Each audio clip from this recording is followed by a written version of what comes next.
සෝවාන් වුණාම සදාතනිකව සිල් කැඩෙන්නේ නැහැ නේ කවදාවත්. සෝවාන් වෙච්ච කෙනා තුල පිහිටන්නේ අරියකාන්ත සීලය. නිකම් සීලයක් නෙමෙයි. ඒක පිහිටියාට පස්සේ අය කැඩෙන්නේ නැහැ. එන්න සෙබෑ සිල්වත්කම මතුවෙන්නේ සෝතාපන්නකමත් එක්ක. ඒකට වෙන විසඳුමක් නැහැ. සැබෑ සීලේ මතුවෙන්නේ සෝවාන් වුණොත් විතරයි. සෝවාන් නොවිච්ච එක මිනිහෙක්ගේවත් ජීවිතේ සීලයක් පිළිබඳ ස්ථාවරත්වයකට අපට යන්න පුළුවන් කමක් නැහැ. යෝ සීලවා කියන්නේ එතකොට මොකද්ද? සීලවා කියලා කියන්නේ එයා ගන්න අරමුණ මත අරමුණු ගන්නවනේ.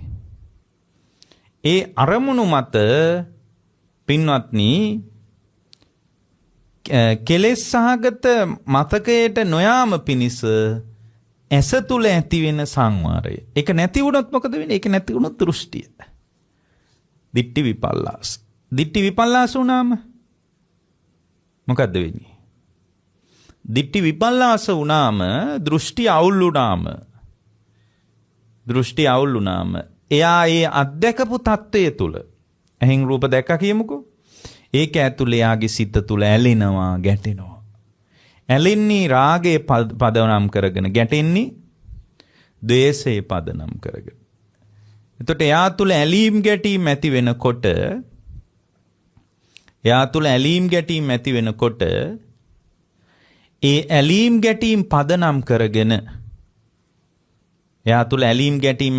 ඒ ඇලීම් ගැටීම් පදනම් කරගෙන ඒ කෙනාගේ ජීවිතය තුළ ඇලීම සහ ගැටීම පදනම් කරගෙන එයාගේ ජීවිතය තුළ රාග ද්වේෂ උපදිනවා. රාග ද්වේෂ උපදිනවා කියන්නේ චිත්ත විපල්ලාස. ඉස්සල්ලා එක මොකද්ද? දිට්ඨි විපල්ලාස. දැන් චිත්ත විපල්ලාස. එතකොට දැන් මේ චිත්ත විපල්ලාස මතින් මොකද්ද වෙන්නේ? භවය හැදෙනවා. රාග ද්වේෂ පදනම් කරගෙන තමන් තුල කෙලෙස් සහගතවම යා ඒ தত্ত্বය පිළිබඳ මතකයකට යනවා. අර දැක්ක දේ පිළිබඳ ඉෂ්ඨකාන්ත මනාප ප්‍රිය උපදවන කාමෝපසංහිත වශයෙන් යාගේ ඇතුළාන්තය තුල අදහසක් නඩත්තු වෙන්න යනවා. ඒ අදහස නඩත්තු වුණාට පස්සේ මේ සිත නැවත අපෙන් ඉල්ලා සිටින්නේ මොකද්ද? රූප බලන්න කියලයි. ඒ ඉෂ්ඨකාන්ත මනාප රූප අතාරින්න එපා කියලයි. හරි, අතාරින්න එපා කියන අදහස ආවහම එයාට නැවතත් රූප බලන්න වෙනවා. රූප බලන්න වෙන්නේ හිතෙන්ද? රූප බලන්නේ කනෙන්ද? නෑ, කොහෙන්ද රූප බලන්නේ? ඇසෙන්. එතකොට ආයෙත් ඇස පහළ වෙනවා. රූප පේන මට්ටමට ඇහැ යා මෙහෙව ගන්නවා. රූප පේන මට්ටමට ඇහැ මෙහෙව වෙන එකට අපි කියනවා මොකද්ද? ඒකට මොකද්ද කියන්නේ? ඒකට කියන උත්පත්ති භාවය. දැන් තේරෙනවද සීලයක් නැතිකමේ අවදානම? අපි හිතාන ඉන්නවා පොයේට පන්සලට ගිහින් උතුරු සළුව දාගෙන බිම වාඩි වෙලා හාඳුරු කියන එකට සාදු කියවාම සිල් කියලා. නෑ ඒක සිල් නෙමෙයි. එතකොට යෝ සීලවා පඤ්ඤවා භාවිතත්තෝ. පඤ්ඤවා කියන්නේ ප්‍රඥාව කියන එකේ තේරුම මොකද්ද? ප්‍රඥාව කියන එකට තියෙන බුද්ධ ශාසනයේ තියෙන අදහස මොකද්ද? පජානාති කියන එක. ප්‍රඥාව කියන්නේ මොකද්ද? පජානාති කියන්නේ මොකද්ද? අවබෝධ කරනවා කියන එකට. පජානාති කියන්නේ මොකද්ද? අවබෝධ කරනවා. ඥානේ ඊටාම වැදගත් සීමාවක් ඒක. ප්‍රඥාව කියන්නේ ඥානෙ නෙමෙයි. ප්‍රඥාව කියන්නේ ඥානයට අයිති දෙයක්. ලෝකේ ශ්‍රේෂ්ඨම දේ ඥානයේද ප්‍රඥාවද? ශ්‍රේෂ්ඨම දේ මොකද්ද? ඥානයේ ශ්‍රේෂ්ඨම දේ. ඇයි? බුද්ධ ශාසන ඉලක්කේ ඥානය. ඥානයට අයිති දෙයක් ප්‍රඥාව. ප්‍රඥාව කියන්නේ ඥානෙ නෙමෙයි. ඥානෙ උපදවන දේ තමයි ප්‍රඥාව. එහෙනම් ශ්‍රේෂ්ඨ දේ බලන්න මේ පොඩි ඒවා අපි දැනගන්නේ කොච්චර වටිනවද? ශ්‍රේෂ්ඨ දේ ප්‍රඥාවද ඥානෙද? ඥානය. එතකොට ප්‍රඥාව අයිති මොකටද? ඥානයට. ප්‍රඥාවෙන් මොකද්ද කරන්නේ? ඥානය හදන එක. ප්‍රඥාවෙන් ඥානය හදන එකයි කරන්නේ. එතකොට ප්‍රඥාව නැත්තම් ඥානය ගැන කතා කරන්න පුළුවන් කමක් නැහැ. එයි මතක නැද්ද මේ දේශනාව පටන් ගනිද්දී අපි කිව්වේ කොහොමද? බුද්ධ ශාසනයේ ඉලක්කයේ විදියට අපි කිව්වේ මොකද්ද? බුද්ධ ශාසනයේ ඉලක්කයේ විදියට අපි කිව්වේ අන් කවර දෙයක්වත් නෙමෙයි. බුද්ධ ශාසනයේ ඉලක්කය තමයි ඥානය හදන එක. ඥානය හදන එක. ඒකනේ බුද්ධ ශාසනය අපි දේශනාව පටන් ගනිද්දිම ඔයාලට කිව්වේ. දේශනාව පටන් ගනිද්දී ඔය පින්නතුන්ට අපි දෙයක් කිව්වා. ඒ තමයි පින්වත්නි බුද්ධ ශාසනයේ අර්ථයේ ඥානයම බව. ඒකනේ මේ නන්දන කියන කෙනා බුදුරජාණන්සේගෙන් අහන්නේ අනේ ඔබ වහන්සේගේ ඥානෙ වැහිලා නැහෙනේ.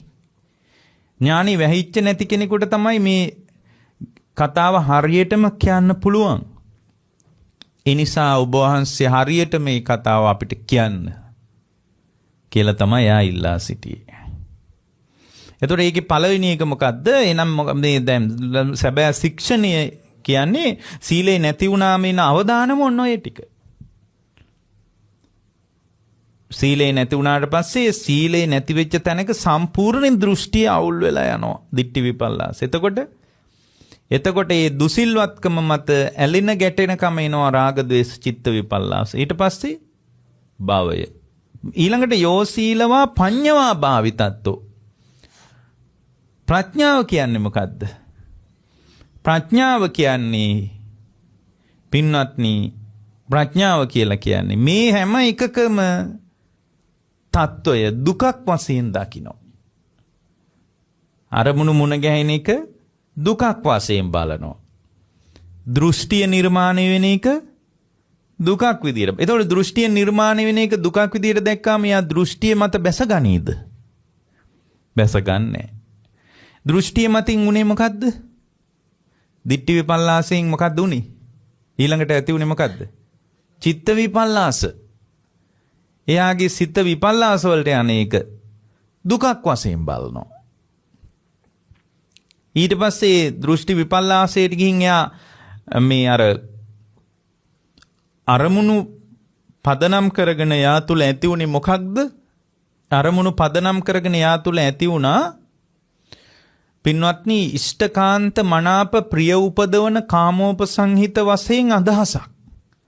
ඒක යා දුකක් වශයෙන් බලනවා. ඉට්ඨාකාන්තා මනාපා පිය රූපා කාමෝපසංහිතා රජනියා කියලා යා බලන බැල්ම ඉෂ්ඨයි කාන්තයි මනාපයි ප්‍රිය උපදවනවා කාමෝපසංහිතයි කියලා බලන එක නිසා එයාට සිද්ධ වුණේ මොකද්ද? ඉෂ්ඨ රූප හොයන්න, කාන්ත රූප හොයන්න, මනාප රූප හොයන්න. ඒ හොයන්න වෙච්ච එක දුකක් විදියට බලනවා. අන්න. දැන් එයාට මේ සමස්ත ක්‍රියාවලියම එයාට වැටහෙනවා මොන විදියටද? එයාට වැටහෙනවා දුක්ඛාරිය සත්‍යයෙන්. දැන් වැටහෙන්නේ කොහමද? දුක්ඛාරිය සත්‍යයෙන්. යන්නේ දුක්ඛාරිය සත්‍යයෙන් වැටහෙන එකට මොකද්ද කියන්නේ? පඤ්ඤවා ප්‍රඥාව. දැන් තේරෙනවද? සීලයයි ප්‍රඥාවයි අඤ්ඤමඤ්ඤ වශයෙන් මේ කෙනෙක්ව නිදහස් කරන විදිය භවයෙන්. යෝ සීලවා පඤ්ඤවා භාවිතත්තෝ. භාවිතත්තෝ කියන්නේ මේක මේ විදියට මේ කියන්නේ අරමුණු ප්‍රත්‍ය දුකක් වශයෙන්, දිට්ඨිය දුකක් වශයෙන්, විපල්ලාස සාගත සිත දුකක් වශයෙන්, විපල්ලාස සාගත සිත දුකක් වශයෙන්, ඊට පස්සේ භවය දුකක් වශයෙන්, ඉෂ්ඨකාන්ත මනාප ප්‍රිය උපදවන වශයෙන් පිළිගන්න එක දුකක් වශයෙන්, ඉෂ්ඨකාන්ත මනාප ප්‍රිය රූප ඇහෙන් හොයන්න වෙන මට්ටමට චක්කු විඥානේ පවතින එක දුකක් වශයෙන් බැලුවා කියලා ඒකෙන් විතරක් ඥානෙ හදන්න බෑ. ඊළඟට යා මොකද්ද කරන්න ඕන? යෝ සීලවා පඤ්ඤමා භාවිතත්තෝ. භාවිත කරන්න ඕන. භාවිත කරනවා කියන්නේ භාවිත කරනවා කියලා කියන්නේ වඩන්න ඕන. එයා ඒක වඩන්න ඕන. ඒතර වඩනකොට මෙන්න මේකේ ඊටාම වැදගත් දෙයක් තියෙනවා පින්වත්නි. වඩනකොට එයා S2 පියාගෙන ඇස් දෙක පියාගෙන එයා මේ කතාව දකින්න ඕන. මේ බණ අහනකොට ඔයාලා දැන් අහගෙන ඉන්නේ ඔය. ඒ අහගෙන ඉන්න මට්ටමේ తত্ত্বය ඇස් දෙක පියාගෙන චිත්‍රපටියක් බලනවා වගේ සිතින් විමසන්න ඕන. විනාඩි 10ක් 15ක්. ඊට පස්සේ කියනවා එහෙම විමසනකොට එම් විමසා බලන එක පුරුද්දක් කරගන්න ඕන. ඊළඟ එක සමාහිතෝ නිකම්ම විමසලා බෑ. විමසන්න කලින් මොකද්ද තියෙන්න ඕන? සමාහිත සිතක් තියෙන්න ඕන. සමාහිත සිතක් කියන එකේ අදහස මොකද්ද? අරමුණු ප්‍රතිබද්ධ නොවීම. දැන් ඔයාලට එකපාරම ඇස් අරගෙන ඉඳලා එකපාර ඇස් දෙක පියාගත්තට පස්සේ ඇස් අරගෙන හිටපුවා තමයි මතක් වෙන්නේ. ඒ මතක් වෙන්නේ ඇයි? සමාහිත බව නැතිකමට. ඒ නිසා යා සමාහිත බව පිණිස මොනවා හරි උපාය මාර්ගයක් පාවිච්චි කරන්න ඕන. එයා පාවිච්චි කරන්න ඕන උපාය මාර්ගය මොකද්ද? එයා පාවිච්චි කරන්න ඕන උපාය මාර්ගය තමයි පින්වත්නි. එයා S2 පියාගෙන එකපාරටම පින්වත්නි අරමුණු ප්‍රත්‍ය දුකක් වශයෙන්, දෘෂ්ටිය දුකක් වශයෙන්, සිත විපල්ලාස දුකක් වශයෙන්, කර්ම භවයේ දුකක් වශයෙන්, උත්පත්ති භවයේ දුකක් වශයෙන් බලනවා නෙමෙයි. සමාහිත වෙන්න ඕන. සමාහිත වීම පිණිස මොකද්ද කරන්නේ? S2 පියාගෙන එකපාරටම S පියාගෙන මේ කතාව බලන්නේ නැහැ. එයා Tamanගේම ආස්වාස ප්‍රාස්වාසයේ දෙස බලාගෙන ඉන්න ඕනේ. යටත් පිරිසෙන් විනාඩි 15ක්වත්. ඊට පස්සේ තමයි මේ වැඩේ කරන්නේ. බලන්න පොඩි අඩුවක් තිබ්බත් මේ වැඩේ සම්පූර්ණ වෙන්නේ නැහැ. පොඩි අඩුපාඩුවක් තිබ්බත් මේ වැඩේ සම්පූර්ණ වෙන්නේ නැහැ. සමාහිතෝ. ඊළඟට කියනවා ඥානරතෝ. ඥානරතෝ කියන්නේ සමාහිතෝ ඥානරතෝ. ඥානරතෝ කියලා කියන්නේ ඥානයට නෙමෙයි. සමාහිතෝ ඥානරතෝ. ධානයට ඥානරතෝ කියන්නේ. ඥානරතෝ කියන්නේ මොකටද? ධානයට. ධානයේ ස්වභාවය මොකද්ද? කාමයන්ගෙන් සිත මිදී පවතිනවා. අකුසලයන්ගෙන් සිත මිදී පවතිනවා. අර කාම අරමුණු අකුසල අරමුණු වලින් සිත මුදවාගෙන භාවනා රම්මණයටම සමවදින්න ඕන. භාවනා රම්මණයටම සමවදින්න ඕන. භාවනා රම්මණයටම සමවදිනවා. අර කාම අරමුණු අකුසල අරමුණු එක්ක එකතු වෙන්නේ. රාග දේශ මොහ වලට පදනම් වෙච්ච ඒවාට එකතු නොවි. සිත පුළුවන් තරම් භාවනා රම්මණයටම එකතු වෙනවා. භාවනා රම්මණයම පේනවා. ඒ කියන්නේ හුස්ම විතරයි පේන මට්ටමට හිත හදා ගන්න ඕන. වෙන මොකුත් පේන්නේ ආස්වාස ප්‍රාස්වාසයේ පමණයි පේන්නේ. ආස්වාස ප්‍රාස්වාසයේ පමණයි පේන්නේ. ඒ නිසා යාගේ සිතුවිලි වල උද්වේගය අඩු වෙලා යන්න ඕන. මේ ආදි වශයෙන් අර පඨම ධානයේ, ဒ ුතිය ධානයේ, තෘතිය ධානයේ, චතුර්ථ ධානයේ ආදි වශයෙන් බුදුරජාණන් වහන්සේ වදාළ ධාන ස්වභාවයට යා එකතු වෙන්න ඕන. ඔක්කොම නෙමෙයි එකක්වත් උපදවන්න ඕන. එහෙනම් ඒක උපදවන්නේ නැතුව අර ටික දුකක් වශයෙන් බලනකම අපි කරන්නේ. එහෙනම් සමාධියේ ගැඹුරු අර්ථයකට සමවැදිච්ච කෙනෙක් තමයි අරමුණු ප්‍රත්‍ය දුකක් වශයෙන්ද, දිට්ඨි විපල්ලාසයේ දුකක් වශයෙන්ද, චිත්ත විපල්ලාසයේ දුකක් වශයෙන්ද, ඒ දුකක් වශයෙන් බලන එකයි ති මොකටද? ප්‍රඥාවට. යෝ සීලවා පඤ්ඤවා භාවිත. ඒක ප්‍රඥාව. ඒ ප්‍රඥාවේ වැඩි එකපාර කරන්නේ. ඒ ප්‍රඥාව වැඩි කරන්න දැන් පඤ්ඤවා භාවිතත් ඒක භාවිතා කරන්න ඕන. ඒක භාවිතා කරන්නේ නැත්නම් එයාට සීලේ ස්ථාවරත්වයක්වත් ප්‍රඥාවේ තහවුරුකමක්වත් හම්බ වෙන්නේ නැහැ. පැහැදිලිනේ? ඊටාම පැහැදිලි. හැබැයි පඤ්ඤවා භාවිතත්වෝ කියන එක කරන්න තරම් ඔයාලගේ ඇතුළ ලෑස්ති නැති නිසා අපි දැන් මොකද්ද කරන්නේ? ඒකට අපේ ඇතුළාන්තය අපි ලෑස්ති කරගන්නවා. මොකද්ද කරන්නේ? අපේ ඇතුළාන්තයකට ලෑස්ති කරගන්නවා. ඒ ලෑස්ති කරගන්න තමයි පඤ්ඤවා ඊට පස්සේ සමාහිතෝ ඥාන රතෝ කියලා කිව්වේ. හොඳට S2 පියා ගන්නවා. S2 පියාගෙන Tamanගේ හුස්ම දෙස බලන්න පටන් ගන්නවා. හුස්ම දෙස බලන එක බුද්ධ ශාසනයේ ප්‍රධාන දෙයක්ද? නෑ. පඤ්ඤවා භාවිතත්වෝ කියන එක තමයි ප්‍රධාන දේ. ඒකට ලෑස්ති කරගන්න හුස්ම දිහා බලන්න පටන් ගන්නවා. ඒ හුස්ම දිහා බල ඉන්න ඕන කොච්චර වෙලාවක්ද? ඥාන රතෝ ධානය උපදිනකම්. සමාහිතෝ ඥානරතෝ. ධානි උපදිනකම් බල බල ඉන්න ඕන. ඥානරතෝ සතිමා. ඊට පස්සේ ඥාන ඉපදුනාට පස්සේ සතිමා. අරමුණු මත පදිංචි වෙලා ඉන්න බැරි මට්ටමට ඇස නිරුද්ධ වී යන බව, ඇති වෙන නැති වෙන බව දකින්න ඕන සතිමා.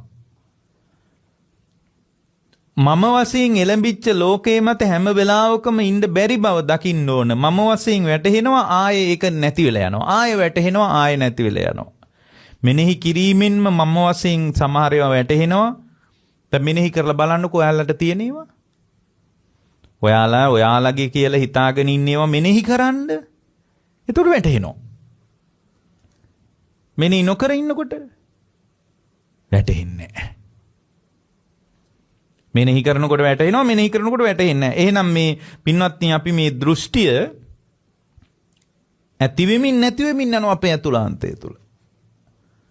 ඊට පස්සේ චිත්ත විපල්ලාස වලට යනවා. එතකොට අපි කිව්ව මොකද්ද? අර අත්දකින්න ලෝකයේ සම්බන්ධ ඇලෙන ගැටෙන කමක් හිත තුල ඇති වෙනවා. රාග දේශ හැම වෙලාවෙම තියෙනවද හිතේ?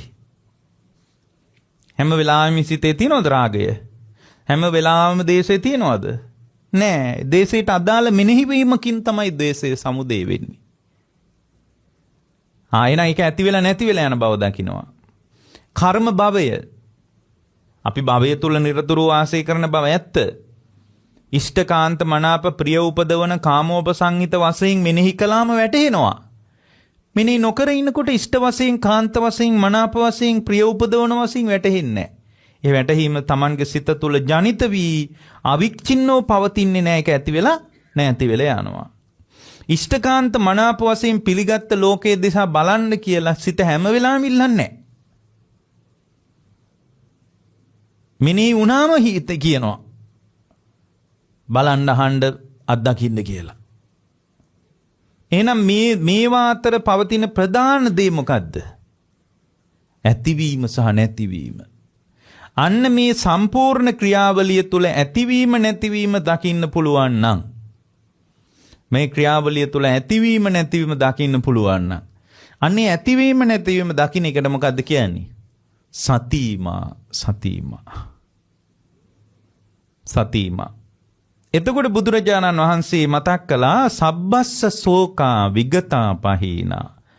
මෙන්න මේ විදිහ මේ ටික තිබ්බොත්, මේ දේශනාවේ කියපු ටික තිබ්බොත්, සබ්බස්ස සෝකා විගතා පහීනා, එයාගේ ජීවිතය තුළ සියලු සෝකහුල් ගැලවිලා යනවා.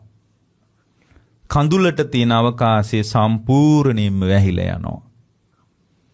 සෝසුසුම් කෙරෙහි ඇති අවකාශය සම්පූර්ණයෙන්ම වැහිලා යනවා. කීනාසවෝ අන්තිම දේහධාරී. එයා මේ ටික විතරක් කර හිටියොත්, කීනාසවෝ කාමාශ්‍රව, භවආශ්‍රව, අවිජ්ජාශ්‍රව, ditthියාශ්‍රව කියන ඒවා සම්පූර්ණයෙන්ම කඩාගෙන වැටෙනවා. කීනාසවෝ අන්තිම දේහධාරී. එතකොට යාට හම්බෙන්නේ අවසාන ශරීරය, අන්තිම දේහය විතරයි. මුළු සම්පූර්ණයෙන්ම නිවන් මඟ එපමණයි. දැන් ඔය පින්නතුන්ලා මේ පෙන්නපු ඇඟිල්ල දිහා බලන ඉඳලා හරියන්නේ නැහැ. දිශාව දිහා බලන්න ඕන. ඇඟිල්ල දිහා බලාගෙන හිටියොත් ඔයාලට හිතෙනවා අනේ හරිම හොඳයි මේ දේශනාව, ආයෙ බණක් කියවන්න ඕන කියලා හිතෙනවා. ආයෙ බණක් කියවන්න ඕන කියලා හිතෙනවා. ආයෙ බණක් කියවනවට වඩා වටින්නේ මේ පෙන්නපු දිශානතියට ක්‍රමානුකූලව පියමන් කරන එක. ක්‍රමානුකූල පියමන් කරන්නේ නැති කෙනෙකුට තමයි මේකට පූජා තියන්න හිතෙන්නේ. කොච්චර ශ්‍රේෂ්ඨ දෙයක්ද අපගේ බුදුරජාණන් වහන්සේ වදාළේ. මේකට නම් පුද පූජා පවත්වන්න ඕන වගේ එකක් අපිට අපේ ඇතුලෙන් පැන නගින්න පුළුවන්. ඒකට අවකාශය දෙන්න එපා. සංසිඳෙන්න. මේ ටික විතරයි ඕන. වඩාගෙන යනකොට කොහොමද විදර්ශනා පටිපාටිය, කොහොමද ඥානයේ සීමා මොනවද කියලා ඒව වඩාගෙන යනකොට කතා කරන්න ඕනේ ඒවා ටික. වඩන්න පටන් ගන්න කෙනෙක් කරන්න ඕන ටික මේ ටික. එතකොට බුදුරජාණන් වහන්සේ වදාලා ඒකෙන් එයා තුල මොකද්ද වෙන්නේ? එයා තුල බුදුරජාණන් වහන්සේ වදාලා එයාගේ සීලයෙන් ඥානෙ හැදෙනවා කිව්වා. සීලෙන්නේ පටන් ගත්තේ. ඥානය හැදෙනවා. ඥානයෙන් මොකද්ද වෙන්නේ? සීලය තහවුරු වෙනවා. එතකොට සබ්බදා සීල සම්පන්නෝ. එයා තුර හැමදාමත් සිල්. හැමදාමත් සීලය තහවුරු වෙනවා. ඉතින් මේක සම්පූර්ණයෙන් ආයේ ගෙදර ගිහින් හොඳට අහලා මේක කරන්න. වඩන්න. පුරුදු කරන්න. පුරුදු කරනකොට යා නිවෙනවාමයි. එබඳු නිවීමක් පිණිස මේ බුද්ධ දේශනාව ඔය පින්නතුන්ලාට උපකාර වේවා කියලා අපි ප්‍රාර්ථනා කරනවා.